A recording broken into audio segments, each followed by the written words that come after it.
Baxın, mən akademiyada işləyirəm, mən 600 manat maaş alıram.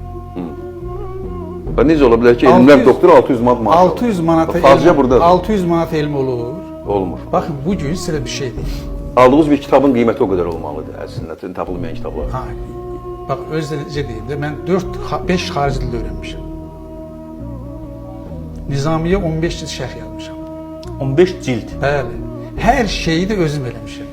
Dövlət mənə yardım eləməyib. Baxın, 600 manata elmi olmur, qardaş. Olmaz. Onlar, baxın, bugün akademiyadan danışırım. Bax, elmi də, akademiyaya gələn aspirantlar var, 99% qızlardır. Səbəb? Səbəb kişi gəlib hardan? Kişi gəlməlidir, pul olmalıdır, evinə çörək aparmalıdır. 600 manatla hansı ailəni saxlayacaqsan sən?